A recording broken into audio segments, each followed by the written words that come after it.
We were going to talk about organized labor briefly, as this will be covered in pretty good depth later in the course.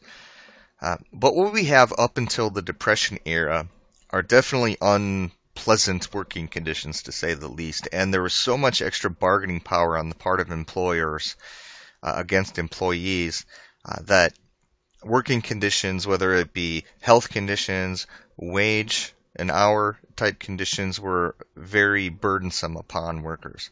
Then we have what's called the pro-labor shift.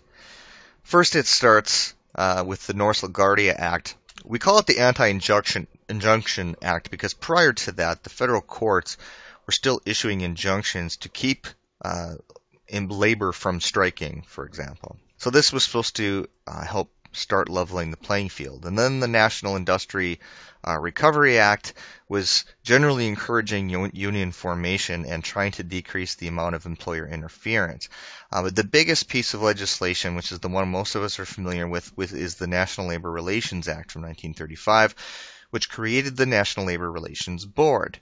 Here, it created provisions for how disputes between employers and employees would be heard, how unions would be represented, the appointment of general counsel, which is supposed to be an independent position to investigate violations of the act, trying to again ensure the rights of organization and collective bargaining.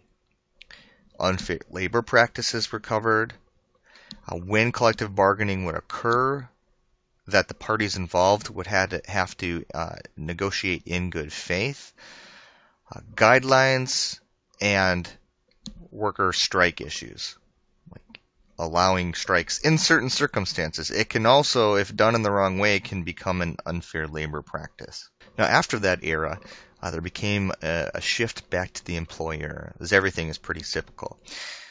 The Labor Management Relations Act started to try to rebalance, so-called quote-unquote balance, right, the employer-employee relationship. During the New Deal era, or I should say after the New Deal era, the feeling was that there was an overcompensation and too much power was now shifted back over to the employees. So the NLRA was amended to help balance that out.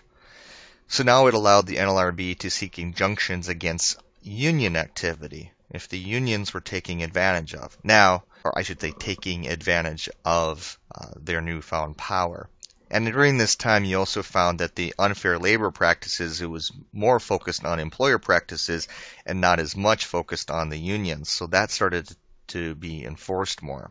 Also, more freedom of employees to choose whether or not they exercise their rights, because the NLRB from time to time was forcing employees to exercise their rights. Also, the idea of the closed shop. In other words, employers who would only hire union employees, that is outlawed under this act. And employers could start to sue for secondary boycott-related damages. What we mean by this is, let's say I'm a manufacturer. All right, I'm the employer, I'm the manufacturer, I sell product to a distributor. If a union boycotts me, they can certainly do that. But if they start telling the public to not do business with my distributor just because my distributor does business with me, that is a violation of the act. And so any damages that my distributor incurs as a result, that distributor can have a lawsuit against the union for this type of activity. The Labor Management Reporting and Disclosure Act is cracking down on what I mean by correct practices is, again, using that newfound power, or relatively speaking, newfound power by unions. So that's where we have a lot more conditions about boycotts, particularly picketing. And then we have the Healthcare Institution Amendments, which allows extra people to be labeled as employees. So this one is a benefit to workers, where it used to be that in the healthcare field, a lot of your nurses, for example, would be labeled as independent contractors and wouldn't have benefits under the NLRA.